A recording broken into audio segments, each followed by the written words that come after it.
How you doing? This is Bill Abbott again with part two of the creating spectacles cartoons digitally.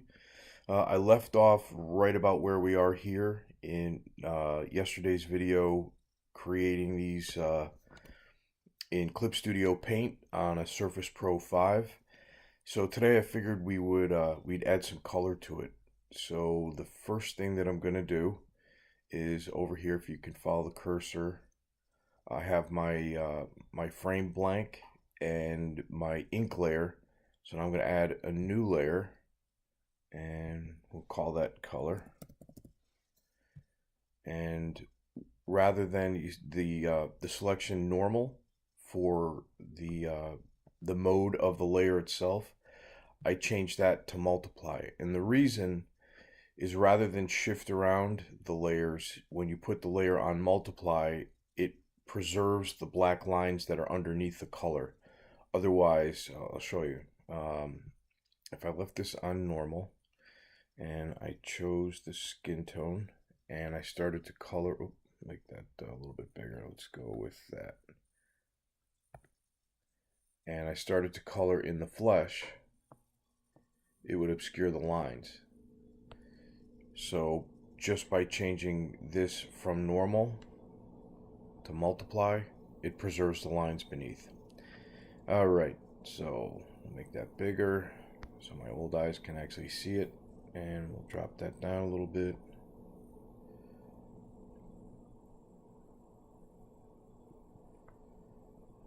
And we'll get his nose in there. Speaking of which, if I sneeze a little bit, I apologize. I'm on the back end of a cold. I've been sort of struggling with the last week or week and a half, so if I sneeze or, again, I apologize. So, anyway, here we go with this mug. And you can see too, as I color in Clip Studio, you still have that little bit of lag as the cursor moves. And that is adjustable. The unfortunate trade-off, though, is that you end up getting a wobble in the line. It's not really that big a deal when you're doing the coloring portion, but when you're doing the other stuff, it can be a little bit of a pain. A lot of times, I find myself when I'm using Clip Studio, I have to redraw a line several times.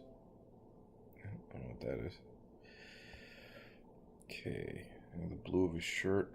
I always try to use the same colors for things like his shirt and his tie. Add a little bit of uniformity to the characters. Hopefully make them more recognizable or instantly recognizable by those elements. Okay.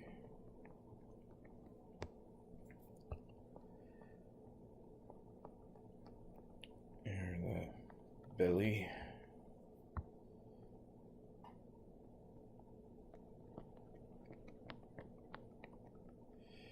There we go.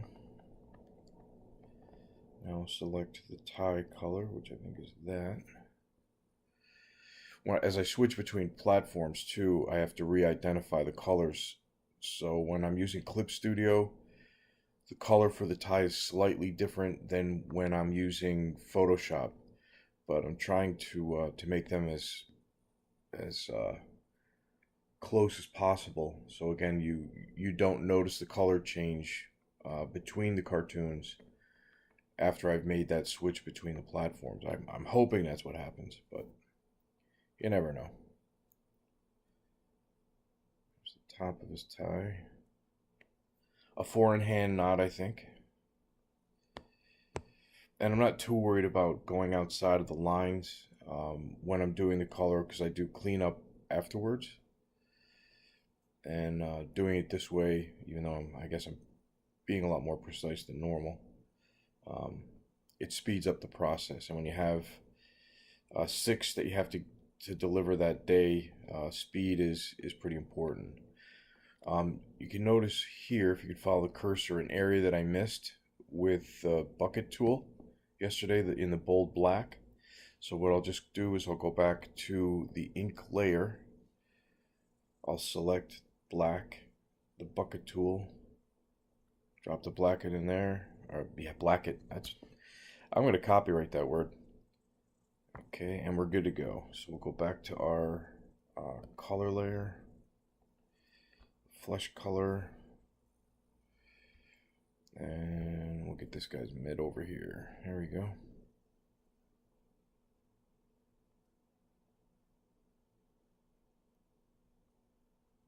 One of the things that I didn't do that I normally do is I do the background color first, because then I can just do it all very quickly in one big sweep, including the shading. I guess I'm 1 cup of coffee short of being a little sharp this morning, so I didn't do that, which will make it a little bit longer, but not a big deal.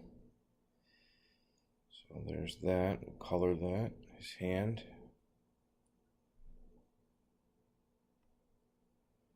His thumb.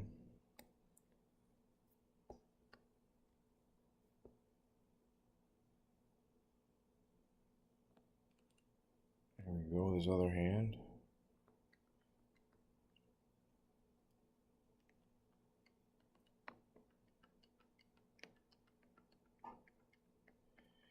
There we are. So why don't we do the background now before I have to recolor too much other stuff? And what I was thinking, if he's panhandling, he might be along the side of a building, like a brick building. So let's pick a color that looks brickish. So make that real big. We'll try to be neat around the areas that I've already colored, and then once it gets to the areas I don't, then I can just glob it in there. Okay, here we go.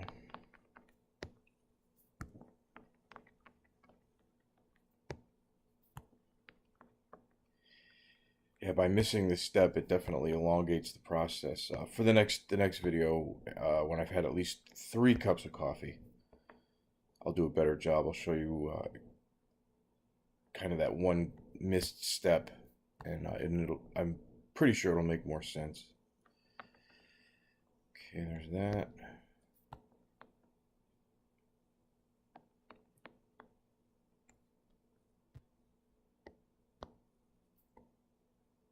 Over here, we won't worry too much about being neat, because we'll clean that up later.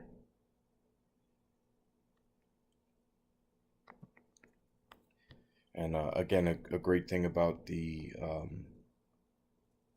Surface Pro is just by using your 2 fingers, you can navigate around the screen, and that makes it a lot faster. You can also do that on the Cintiq, but unfortunately, the Cintiq is almost too responsive, so that when you're using a drawing program, when you use your fingers to navigate, you end up drawing things that you don't want on the screen. And I know for me, when I've been drawing cartoons, it left basically a line that I inadvertently drew with my hand when I was only trying to navigate, and I didn't catch it till much later.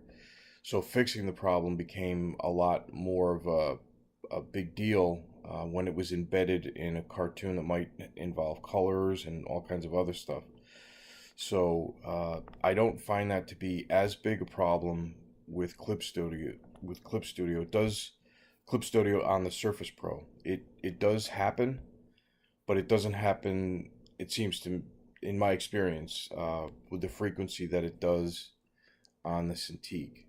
And so what I did is I just turned off the there's an actual setting. I think it's like the touch setting.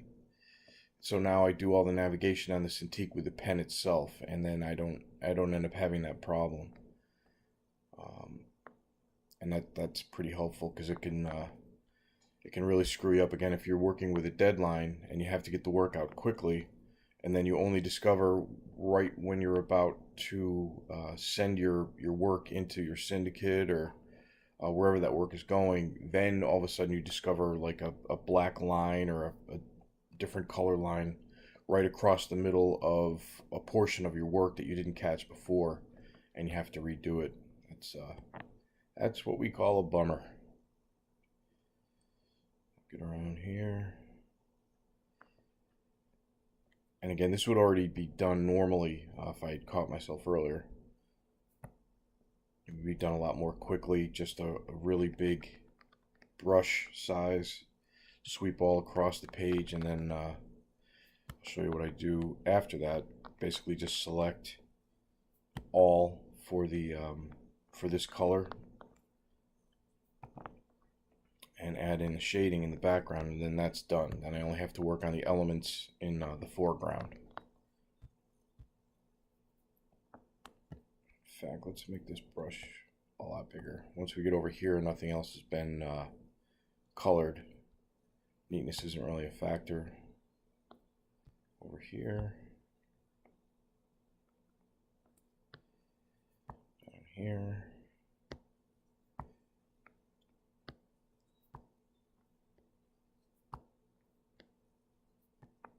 There's that. Okay, coming up here.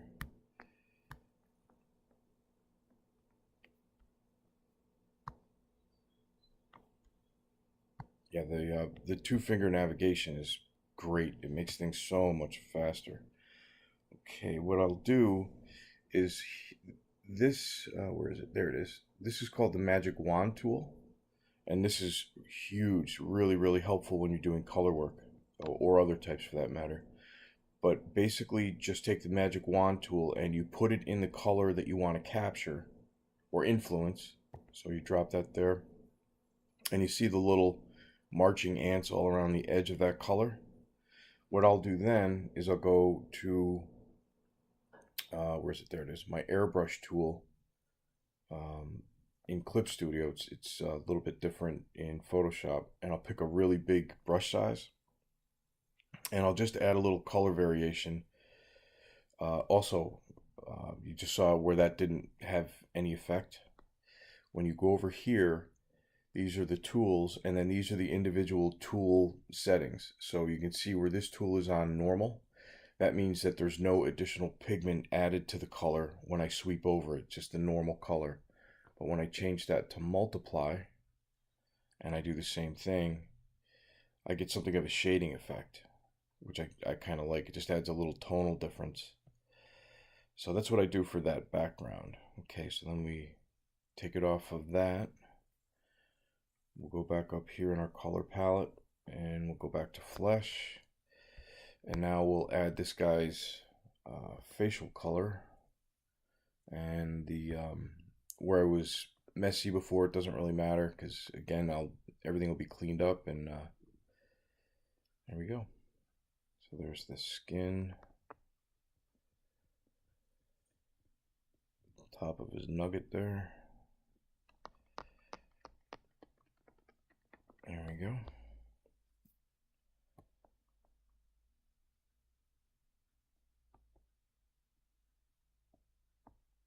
All right, keep going there.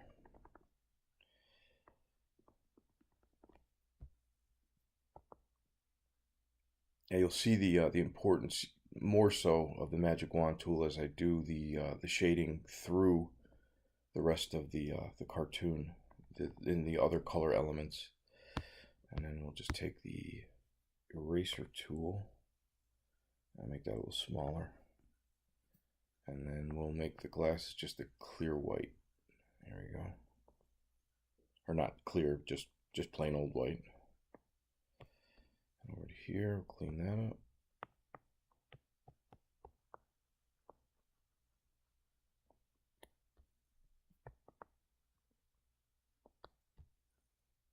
Okay, how about this guy's glasses? Yeah, we'll hit that before we miss that.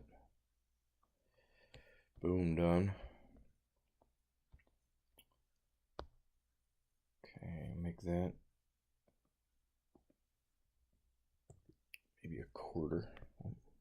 Back to the color. Like a quarter there.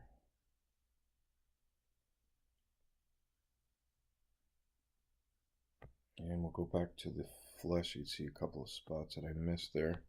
So we'll just clean that up while we're doing it. And let's get his jacket color. What would be a good jacket color? Maybe a brownish. Okay, so we'll come over here. There we go. You don't have to worry about being too neat. We'll do cleanup afterwards.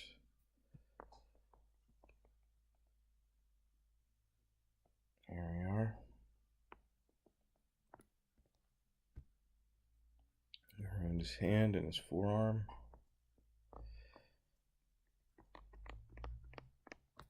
There we are. I just heard myself, there we are, say there we are like 9 times. I don't normally say it that much. All right. Come down here. Oh, it's thinking. There we are. I did it again. There we are.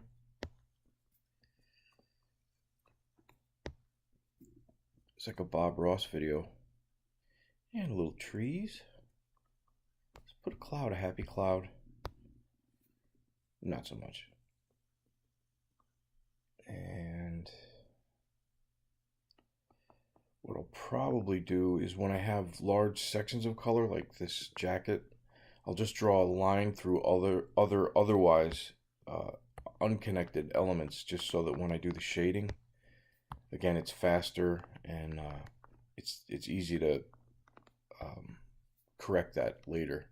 I'll show you. It'll make more sense when I show you after here. And I'm sure there's a lot of other cartoonists, really great cartoonists. Some I have the privilege to be able to communicate with via social media or email, and they've all figured out different techniques to achieve the same result. And I love hearing what they, what their process is. And hopefully this video will generate some of that conversation. We all seem to benefit when we do that. So I'm sure there's much more efficient ways to do this, but this is the way that I've kind of figured it out, and it's just become my process or system or whatever you want to call it there. Actually, I don't think that's his jacket. That'll be his collar. Kind of blend in over here. His back.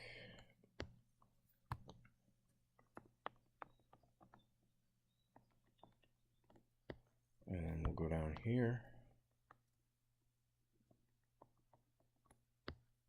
I think, if I'm not mistaken, this process, just adding the flat color, is called flatting in with the syndicates and with cartooning in general. So that was the flatting, or this, which is nearly done.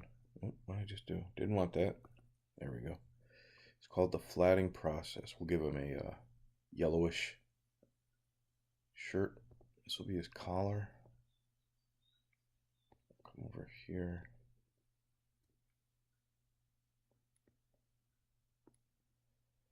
And once we finish that, then I'll show you what I was saying about sort of connecting the color when we do the shading.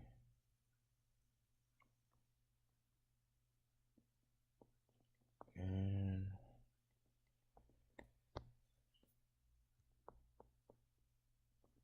there. That's the, oh, no, I'm sorry. Make this too.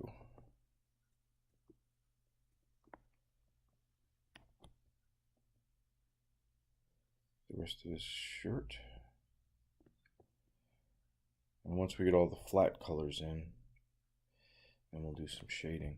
I was looking at I was watching an Aaron Blaze digital painting video, and in painting, or I guess more formal art, the flatting, or the term flatting, there's another term for it in digital art that means the same thing. I wish I could remember what it was.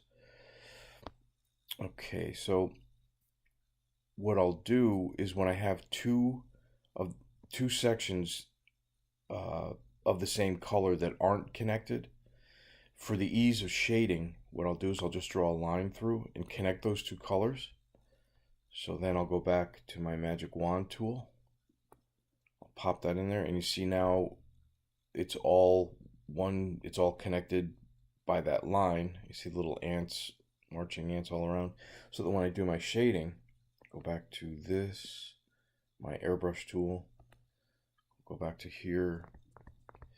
And it's just not a huge time saver, but a little bit of a time saver. It's all connected. I don't have to go back and re-choose the colors. It's already there. So just add a little bit of shading. That's probably a really not great shading job, but okay, so we're done with that. So there's that. Okay. And the same with his jacket. With the Clip Studio, if you want to capture the same color, if you don't remember exactly the color that you had before, you can press the Alt button. I'm pressing the Alt button and then left click, and it'll actually reselect that color, which is really neat. Whoops, that's still on airbrush. Go back, go to the pen tool, and especially when you're doing a more complex drawing, and it's got lots and lots of colors, and you're using the color picker, that can be a huge help. If you can't find that color again, or if you can't match it, you could be in a little bit of trouble. But with that color picker, that Alt select, it makes such a big difference. Okay, so now hit the wand tool, which is also just the letter W on your keys, and we'll start shading that fella's jacket. Okay, there we go. Little back shade there. In here, across the top, a bit more on the crook.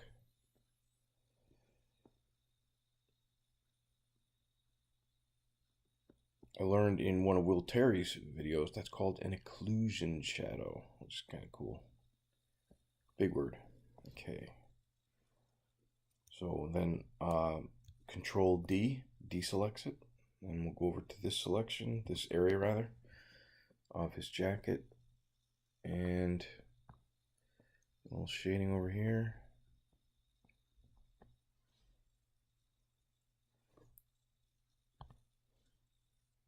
The area that we couldn't attach, we'll hit that now. His forearm and the other side of his, the right side of his jacket. Come around here, where there would probably be a little less light. Okay, there's that. Okay, now we'll color. I give it like a cardboardy color. Maybe like, I'm thinking like that. Or that. Let's try that. Go to our pen tool. That's pretty cardboardy. And we'll color in a sign.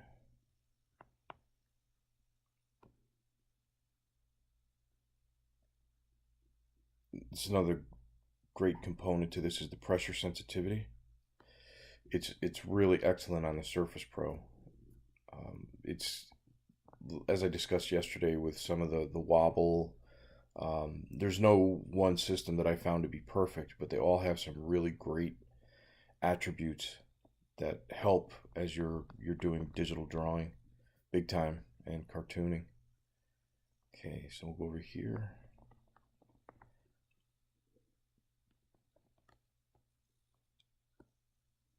Finish this up.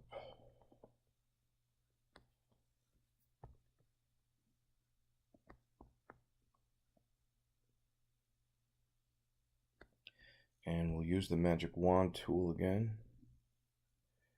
Here, we'll select that. Just give it a little bit of a shade, just kind of give it a little more interest down along here where his hand might be blocking light, and just around the edges a little bit. Here we go. And maybe we'll just make the string just plain old white. We'll use the eraser tool and just erase the color.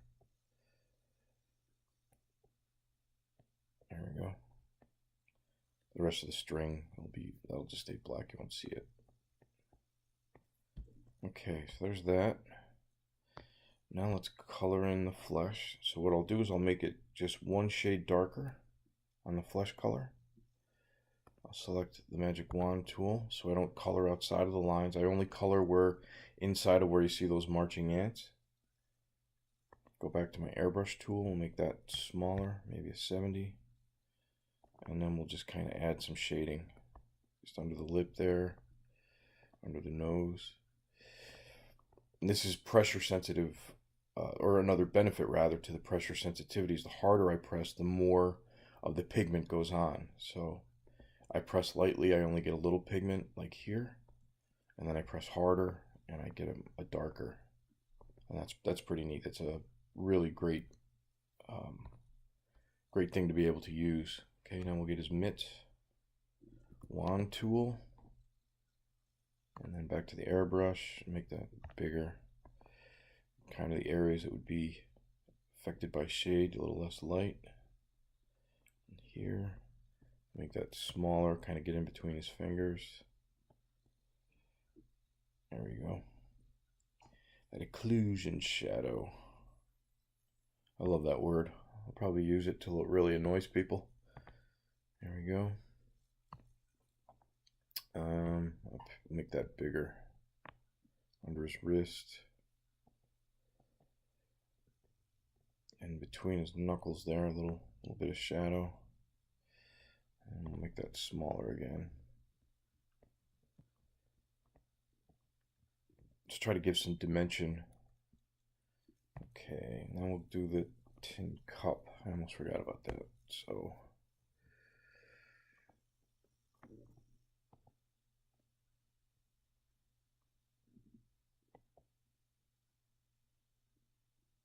let's be careful in there.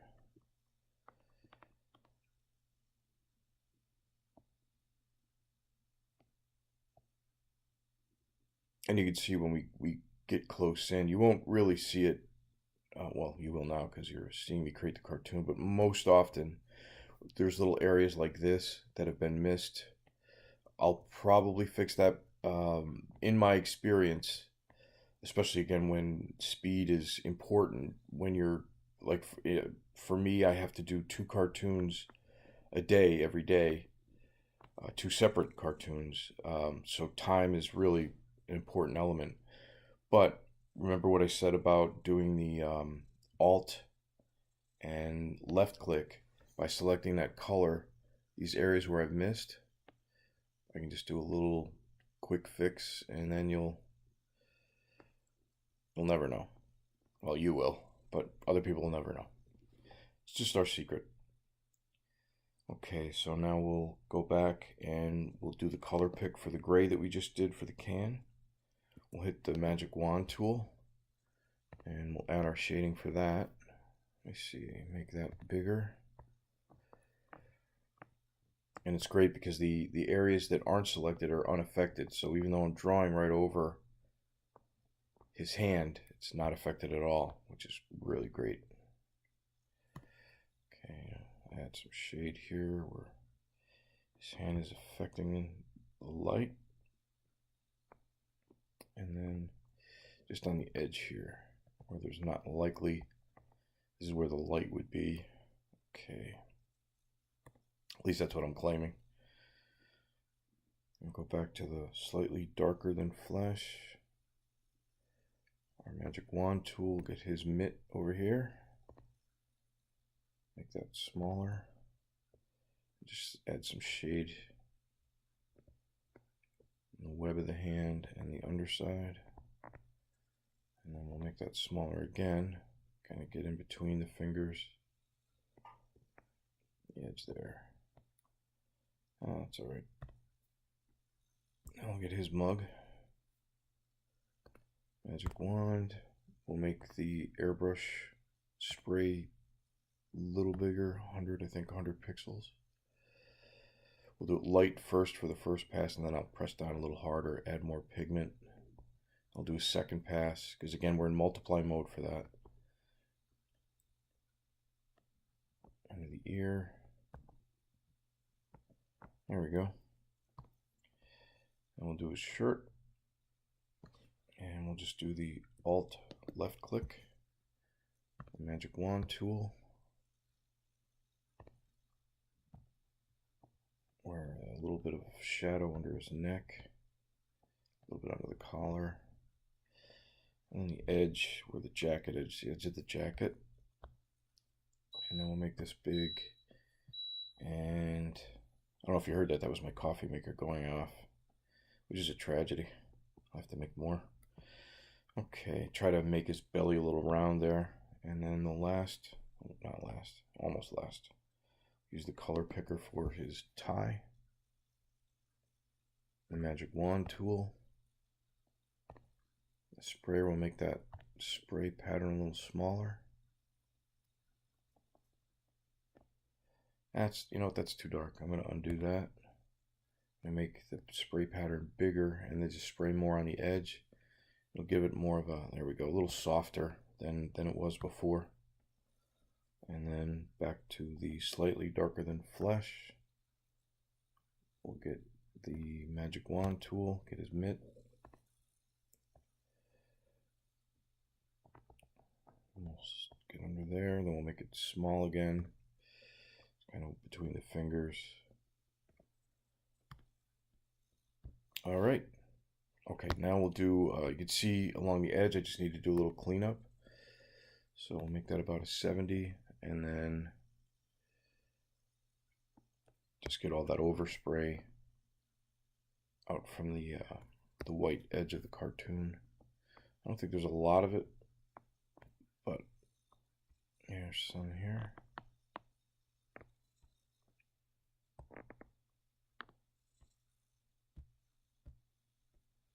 Just go around the edge and make sure we don't have a little bit here.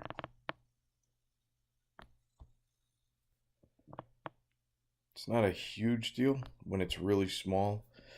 Based on the size that these are published, most people wouldn't see it, except everybody watching this video now, you'll be looking for it. But if I'm going to do it, I want to do it right. So, okay, there's the color version. And what I'll also do is, I just looked in my lineup, this cartoon will appear May 20th, 2019. This will be in newspapers on that date. It'll also be on Go Comics on that date, and I'll publish it on Facebook and other social media. So May 20th of 2019, this cartoon will publish, and I'll put in the punchline, the gag line. So I'd love to hear what others might have written for this. That'd be a lot of fun. So what I'm doing now is I'm just going to the ink layer, and this is necessary. Whoop, that didn't work. That was my erase tool. So about 17 pixels, black color, my pen tool, right layer. And we'll just, in this corner, we add in the publication date. That's necessary for the newspapers. Okay, that's it.